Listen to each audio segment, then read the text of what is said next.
Hello and welcome to the Father and Son Pastime Podcast. I'm Patrick. I'm Kevin. How are you? That's my dad.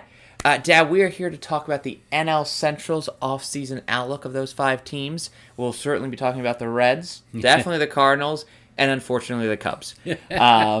He's a Cubs fan. I give him crap all the time for it. Dad, let's actually start with the Cubs. Sure. The Cubs and obviously the Nats were the two biggest teams that traded away their pretty much their whole teams during the 2021 season. Cubs, I think, probably made bigger or more moves. Yeah, I think they traded 9 guys in a span of 2 weeks. That sounds about right. Yeah. Now, I think a lot of those guys are forever not coming back to Chicago. No, yeah, very few. So, obviously, a lot of their losses were like mid-season, so it's hard to view them as like a true like loss at the end. We normally recap like who became a free agent, after they, left in September or October. Really just Zach Davies and Matt Duffy kind of qualify for the Cubs in that regard. And they're not coming back. They're probably not coming back either. So a lot of new names, in my opinion, would be coming to the Cubs to fill gaps, Yes. Whether that's people coming up from the minors or free agency or maybe some trades.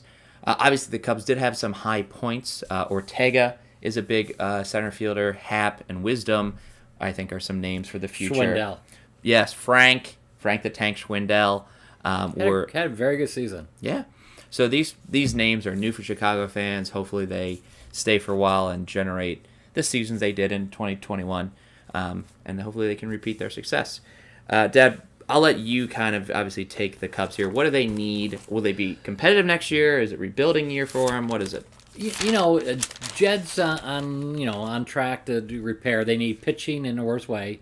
They really did a nice move and picked up Wade Miley on waivers a couple weeks ago. That helps. Yes. They have Hendricks, but their starting rotation is looking for 3 pitchers. Their bullpen's looking for 6 pitchers. They have no closer. Yeah, that's true. They really don't. Their lineup lacks probably speed and power. It was so funny when you watched them in the last 2 months of the season. They were almost like the Bad News Bears. You kind of rooted for them because they were so bad. Yeah. They won a game here and there. But even, David Ross said they were a fun team to manage just because the expectations were so low. They really need a shortstop. They need a center fielder. They need power. They need speed. They got some stuff in the minor leagues coming up. It may not make an impact next year. I think what they'll do is do stop gaps along the way, sign guys for 1 year, 2 years. They'll make maybe one long-term commitment. But Jed's on record saying he needs pitching that can throw hard because they had nothing but soft tossers last year that got racked. So this year, if they add pitching, guys will throw, 90s, mid-90s, something like that. Even Wade Miley is not that much of a hard thrower, but he's a proven starter. Yes. Former Red. But I just think that they're a couple years away. They probably have their minor league system went from almost like 25th position to the top 10 with the trades. They got some talent coming up. Brendan Davis is a name to look out for as their future center fielder. Probably up for him next year. Former basketball player that they taught how to play baseball. Long, lanky guy. Can cover a lot of ground. One of the stars of the future. They're going to be like they were in 2014 and 15. They're going to creep up there and then hopefully push for a title. It won't be next year. I know who's going to win the Central next year. But the Cubs, 3, 4, 5, maybe in reach. But, in Chicago, they'll still draw at Wrigley Field. So, hopefully they'll come out and support. But it'd be interesting to see what they do. It'd be really interesting. The Rule 5 draft was going to happen because I think the Cubs would be the most active team in Rule 5 because they have so many gaps. But I look for them to be 500, if that. Middle of the pack, maybe lower. They just need so much. And good thing we're not talking about predictions. We're just looking at their outlook. So I will agree with my dad as they need pretty much everything, especially in regards to pitching. Their offense actually seems okay set. Like, I think they have a starter at each position right now. If season started today, they probably have Miley on the mound or Hendricks. Don't know who's coming in after that. But they have also enough holes around the infield and actually in the outfield to put a team together. Yeah, but not quality team. And I didn't say a quality yeah, team. Yeah. In some places, they're extremely young. Yeah. Nico Horner. Nico is going to be like Ben Zobrist. I think he'll be a super sub. I think he'll be their shortstop. I think they're going to get a shortstop. We'll see. Yeah, I do. I think it won't be the grade A guys out there that they're 1 through 5. They're on the market now, but they'll grab somebody to fill that hole, and they'll get players that kind of fit the mold. Multiple positions, a little switch hitting, that kind of stuff. They have a second baseman who's going to be a spray hitter. Supposed to get on base with a little speed. They really lack power in the middle of the lineup. Wisdom strikes out too much. For Frank's okay, but I think the league will figure him out. And the outfield, they still got stuck with Haywood. Yep. So they're stuck. Yeah. So they got 2 more years of that guy for like $25 million a year. Wasn't a good contract. I think the Cubs have been assessed. Looking at the Central, I like to move on to a team with a little bit more hope and promise. We're talking about the Pittsburgh Pirates. While my fandom of a father here believes in the Cubs' resurgence. My note for the Cubs, by the way, was refuel, restart, and retool. You're completely right. I think the Pirates actually are a more put together team, provided they don't trade anybody, provided they stop the rebuild and start to actually try to contend. They have a starter at every position for the first time in a while, probably the McCutchen days, honestly. Mm-hmm. They could add some depth. Obviously, they just signed Quintana. I know him and Sugo, I think that's how you say his name, the Asian first baseman, DH. I know these aren't big names for other teams, but for enough for the Pirates to do a little platoon here and there, I think that's kind of what we'll see with Pittsburgh in the offseason. They got some great people in their bullpen with again, the law firm of Bednar and Stratton. I'm going to keep pushing that. I'm going to get that on a t-shirt. Law firm of Bednar and Stratton. You got the marketing rights. 100%. But I actually think they're a pretty decent team. Neither the Cubs or the Pirates will be in the playoffs next year. But at least the Pirates, they only lost Gregory Polanco to free agency. So maybe replacing, again, like an outfielder in the offseason is really their only need. They can wait on, a big name. I know they traded away Frazier for some pieces. Michael Chavis actually had a better resurgence with Pittsburgh, playing an everyday second baseman, than he did with Boston. So I hope he does well there as well. So hopefully Pittsburgh gets it together in 2022, maybe battles for the 5th/4th spot in the Central. Yeah, I think the manager is enthusiastic. What we saw when we went to Pittsburgh this year is a team that's going to try to, get some runs and all that stuff. But again, their weak link is pitching. Yeah. So I think what we can agree on, Dad, is that the Cubs and the Pirates have only one way to go, and that's up. They're not going to keep Cubs aren't going to trade Happ and Wisdom, and I don't think the Pirates are going to trade like Brian Hayes, Jacob Stallings, that kind of stuff. Yeah. A team that I don't know if they're going up and down, Dad, would be the Cincinnati Reds. The big sign that they're going down is just letting Wade Miley go for nothing. And making that statement about we're gonna spend according to our resources. Right. And so they also traded Tucker Barnhart. Yeah. Now that makes sense. They had a promising catcher that came up that's going to be a rookie. They got what they could for Tucker. I get that a little bit. But they openly said Tyler Mahle is on the trade block. Sonny Gray's on the trading block. Yeah. They don't know what to do with Mike Moustakas anymore because, hey, Jonathan India is Rookie of the Year. Something to celebrate. You got the Rookie of the Year second baseman. And he's a good player. He's a great player. Yeah. But now Moustakas, is he going to battle for Suarez's position at third? Is he going to be a DH if DH comes to the NL? They're going to definitely lose Nick Castellanos. And that's a big loss, by the way. Big loss. It's a huge loss. Let's talk about the other losses. They also lost, we talked about Miley and Barnhart and Castellanos, and then Michael Lorenzen is one of the relievers. That was okay. But Sessa and Wilson were great adds from the Yankees midseason, and I thought they're going to be fantastic in their bullpen coming up. Lucas Sims and Amir Garrett are also great. I know that the Reds' bullpen overall in 2021 wasn't rated that highly. Maybe add a piece or two to help with that, but I think it should get better in the future. They have good players. They do. They have a nice, Nico's of young guys coming up. hit the ball hard. In that stadium, it's a highly offensive stadium, so they can score a lot of runs and everything else. If they trade away like Sonny Gray and all that stuff, I'm not sure who is going to be the rotation. So that worries me in Reds Park. Yeah. One of their starters, Castillo, is on the trading block. They won't get anything for him. He's almost like a non-tender guy, in my opinion. They need help, but unfortunately, they don't really have the youth or the players to trade away that would get a lot back. Moustakis isn't going to get a big return.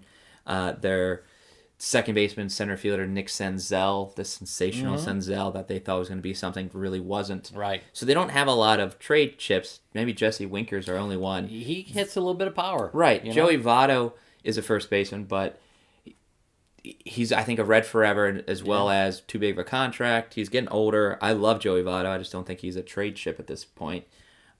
He's got a little more longevity with DH, I'm not saying trade Votto. I would never advocate for that. I just don't know if they're going to go up and down. You can kind of see, even in our tone and our assessment of the Reds, we want them to be successful. I certainly do want them to be successful. I just don't know, A, if they have the money to do it, B, if looking at the juggernauts that will be St. Louis and probably Milwaukee, if Cincinnati's ownership and GMs will be like, let's contend. I don't think... You got to fight the fight. You're almost stuck at third. Or worse, depending on how well the Cubs and Pirates do. But especially if you trade away your rotation. But so I'm very interested to see what the Reds will do this offseason. I think I have them only making like one or two minor free agent signings. So we'll see. It's just, it could kind of be tough to be a Reds fan this offseason. I agree. You read between the lines when the GM comes out and says something regarding money, and those words he chose carefully. That tells me he's not going to spend a lot, and he already is. If you didn't get in the Castellanos move, that was a big piece, and he was probably batted third. Always hits about 300. Yeah. Boy, that's a nice link to having that offense. And what are you going to do to replace it? Yeah. So you got to spend some money. Dad, I think the Cardinals and Brewers will be a 1-2 or 2-1, depending, I'm sure, your fandom. I clearly have my one. And I'm not a fan of really either team. I don't have any Cardinals or Brewers shirts yet even, so that's why I'm rocking this for the division talk of the Central. Do you want to talk Milwaukee first or St. Louis, Dad?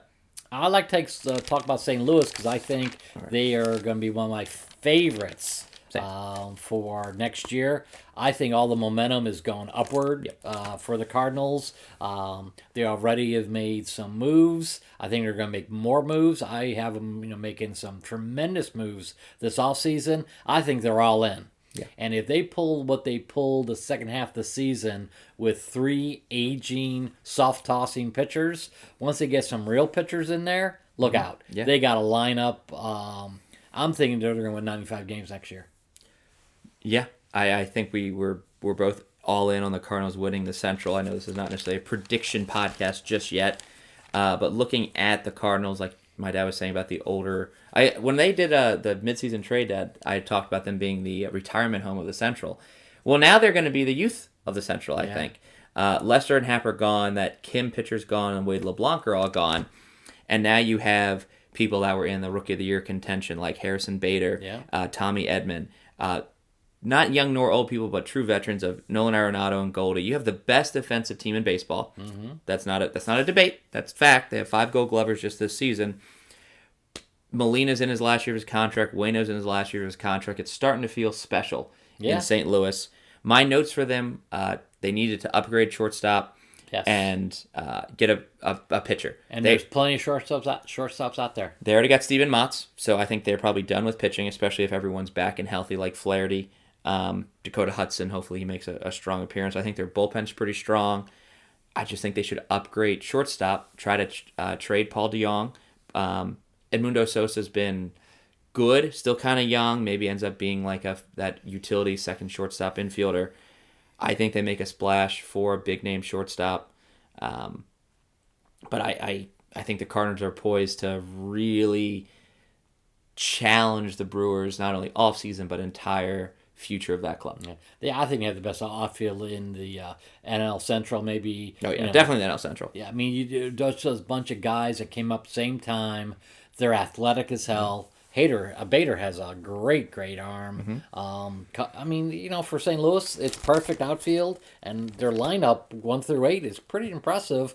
And you got a couple guys there that are like, a rallying cry could, win this for Wainwright, win this for Molina, because this is going to be their last years. There's a whole bunch of positive things happening for them. Yeah, I think it's easy to be a St. Louis Cardinals fan going into this year. Then let's talk about the Brewers. Round out the division, talk about Milwaukee. A team that only scored, I think, 2 runs in the entire postseason. Favored to beat the Braves by most metrics. Yeah. Better record.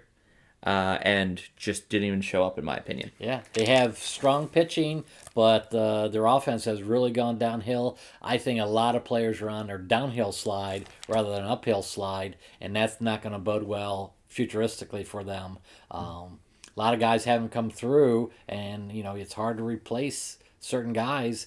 They may have a tough deadline decision to make if they're 500. What do you do? Yeah. Do you buy or sell? That could be the biggest decision they have this year. So, another problem with the Brewers, they have the most losses going into the offseason of about anyone in the Central. Aviso Garcia, Eduardo Escobar, I know who's a midseason addition. Some pitchers, Brett Anderson, Brad Boxberger, Hunter Strickland, Daniel Norris, John Axford. I know a lot were middling relievers, but that's still a lot of gaps that you should have to fill. Obviously, you have that Hader and Williams 8-9 combo. Hader's in trade rumors. And you know who they should also trade? Lorenzo Cain. I think his days are done. Yeah, I'm not sure if they would get anything for him. I think he's got such a big contract. I think he's like 34-ish, something like that, and I think his better days are behind him. He's a fourth outfielder at this stage. I agree. Hopefully Christian Yelich turns it around. I still like JBJ in center more than Cain. I think Cain actually has the gold gloves versus JBJ, but Cain is older. And I think they should re-sign Aviso Garcia. He was your most helpful person in your offense, and he's leaving. Not Christian Yelich was your most person, not Adames, although he had a great year. But in terms of RBIs, it was Aviso Garcia. And I think if he's not re-signed by Milwaukee, Milwaukee starts to really feel the pressure. They have they have a good bullpen. They have really good starters. I don't know if it's repeatable because I think people slowly start to figure out Burns and Woodruff and Peralta especially. Good threesome. Yeah, great. And then we've got Hauser as well. But the Braves are going to have similar struggles with their starters. People have saw so much of them in October that they probably have a little tell of this person or tell this person. You're going to scout them a little bit more. While Steven Matz, is joining the Central, and no one's seen Steven Matz in the Central before. Maybe a couple games, playing interdivision and whatnot, but he new to the division could be extremely great for St. Louis. Yeah. Brewers aren't going to sign any starters because they're pretty much set at that stage right now. They don't have as much money as St. Louis. They don't have as much money as Chicago could if they would want to spend. So I think they need to find a trade partner. There's limited options where people like a Kane or a Bradley could go. First base, they're more like doing platooning between Tellez and that Ben Brosseau guy from Tampa Bay, hopefully. So we'll kind of see what Milwaukee's plan of attack is coming into the offseason. I'm a little worried that if they just rinse and repeat, they're going to be less successful than last year. I think their big year could have been this year, and they fell short. And then when that happens, you're like, yeah. Can we get the band back together? Yeah. I'm not sure. Well, I think if the Reds made the playoffs as a wild card team, that could have also been a big difference maker. They were only a few games shy at one point. Yeah. They didn't have a great second half. Well, it was the Cardinals winning 20 games. Oh, I agree. Or whatever it was. I agree. They were on fire. Yeah. So again, if you're the Reds and the Brewers, I guess you could say that last season was your hope, and you both fell short of different goals and aspirations. But yeah, I do think I'm with my dad here that the Cardinals are poised to not compete, dominate the Central, especially just with the right signing or two. Yeah, they could go a long way on the postseason. Yeah, I agree. I think they're a scary team. They're the team to watch out for in the Central by a mile. So yeah, any closing thoughts on the Central, Dad? No, go Cardinals. I like how says the Cubs fan, everybody. They are. When I watched them play this year against the Cubs, I really liked their outfield. Man, talk about covering ground and arms and defense. I like their lineup 1 through 8. I just think that come deadline time, Cardinals can add a couple pieces and be really dominant. They're in the driver's seat by far. Let's see. I'm very curious if our predictions are aligning because we seem to be talking about the same thing with the Cardinals as well as other teams in this division. We seem to see eye to eye. So when we talk about that in a few podcasts about free agent predictions, let's see where the big names land. On to the West, Dad. Sure. I will be in a new shirt by the next podcast. So the NL West is our next podcast. So if you're a West Coaster, tune into that, and we will talk about your team's futures, especially the Dodgers, Padres, and the Giants. That's 100% where our conversation will head. Sorry, Diamondbacks and Rockies fans, you're not going to get as much airtime as the other three.